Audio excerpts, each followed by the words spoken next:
அங்கு ஒரு அம்மா வந்து அமர்ந்திருக்கிறார். மதுரையில் மீனாட்சி அம்மையா ஒரு அம்மா இருக்கா. தூங்காவளி கொண்டவளாக வந்து அமர்ந்தார். வெள்ளையிலே காந்திமதி அம்மை. அம்மாவுக்கு இப்போ அங்க குடமுழுக்கு விழா நடந்து கொண்டு இருக்கிறது. நடந்துட்டு இருக்கு. பிள்ளைங்க நல்லா படிக்கலன்னு கவலைப்படக்கூடாது. காந்திமதி அம்மட்ட கொண்டு விட்டு அம்மாள் பேர்ல ஒரு அர்ச்சனை பண்ணி பிள்ளைங்களை மனதார வேண்டிக்கிட்டு வந்தா மதிக்கு வேலை கொடுப்பாளா காந்திமதி அம்மன். வெள்ளையில் இருக்கக்கூடிய காந்திமதி அம்மன். ஆமா, அங்க யாரு படிக்கலனாலும் அங்க கொண்டு விட்டுருவோம். யாரு படிக்கலனாலும் அறிவை தரக்கூடியவள் காந்திமதி. குரங்கணியில ஒரு அம்மா இருக்கா.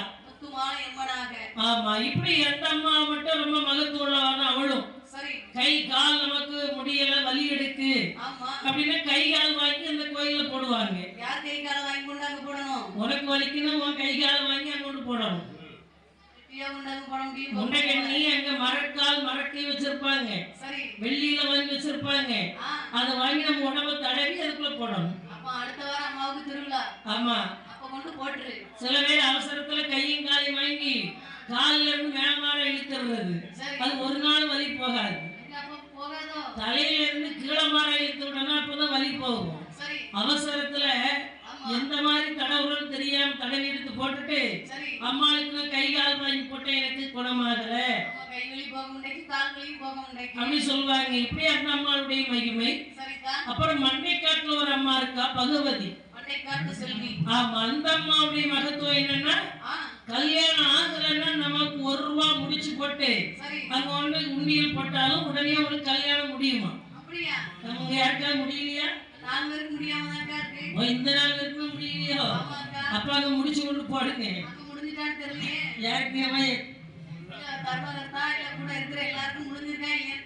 அப்படியே கேட்டுருவோம். இப்படி பகவதி அம்மன் மகிமை. இனி கன்னியாகுமரியில ஒரு அம்மா, அவரும் பகவதி தான். கல்யாணம் வேண்டான்ட்டா. சிலது 35 வயசானாலும் கல்யாணம் பிடிக்காது. சிலது 16ல எனக்கு கல்யாணம் நாளைக்கு அப்படின்னு அந்த பிள்ளை சொல்லும். பக்கத்து வீட்டு 10-15 வயசுல ஓடிட்டா அப்படின்னு கேட்கல. அப்ப பகவதி அம்மா கன்னியாகுமரியில இருக்கவங்களுக்கு கல்யாணம் வேண்டாம். வேண்டாமோ வேண்டாம சூர்மன் கேட்பாரா? கல்யாணம் பண்ணாம விட மாட்டோமா பகவதி? இறைவா என்னை கல்யாணம் பண்ணணும்னா உங்களுக்கு ஒரு கடுமையான போட்டி வைக்க போறேன். என்ன போட்டி வைக்க போறா? இன்றிரவு அங்க மாதிரி விளையாட்டு போட்டி இல்ல, விசித்திரமான போட்டி. இன்று இரவுக்குள்ள பூமி உழுது நெல் நட்டு நெல் விளைந்து நெல் அறுவடையாகணும். அப்படி அறுவடையாக அந்த நெல் அந்த அரிசியத்தை கல்யாணத்துக்கு சோறு போகணும். எத்தனை நாள்ல இதெல்லாம் உனக்கு செஞ்சு தரணும்? ஒரு இரவுல. இன்னைக்கு ராத்திரியில இருந்து நாளைக்கு அதிகாலை சேவல் கூவதற்குள்ள. சேவல் கூவுனா தாலி கட்டப்படாது. சரிப்பா பகவதி, நீ ரெடி ஆயிரம்மா, நான் கல்யாணம் பண்றதுக்கு வர்றேன். மாப்பிள்ளையா? பகவான் சாதாரணமான இறைவன் சாதாரணமான மனிதனா? நினைச்சா பூமி உழுதாச்சு. ஐயா நாராயணா பாருங்கள் என்று மனதார வேண்டுகிறாள். ஆகியர் பாட்டி கண் வளர்ந்த நாராயணா என்னை ஆண்டருள் வாயிற்றமயம்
அப்படின்னு தெரியுது. பகவதி அம்மன் உதவி கேட்கிறான்னு புரியுது.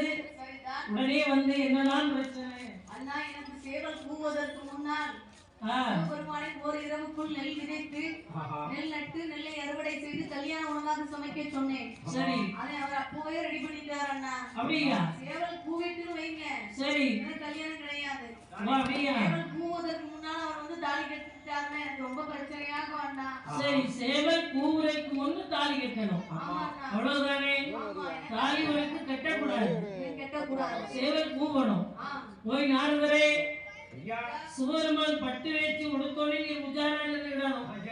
என்ன அவர் பட்டு வேஷ்டி உடுத்தாரு. வழுக்க பாறைங்கிற இடத்துக்கு சிவன் வர்றாரு. சேவல் கூது. நாரதர் சேவல் கூனோடனே சுவருமால் நேர சுசீந்திரத்திலும் உட்கார்ந்துட்டார். கல்யாணம் போச்சு.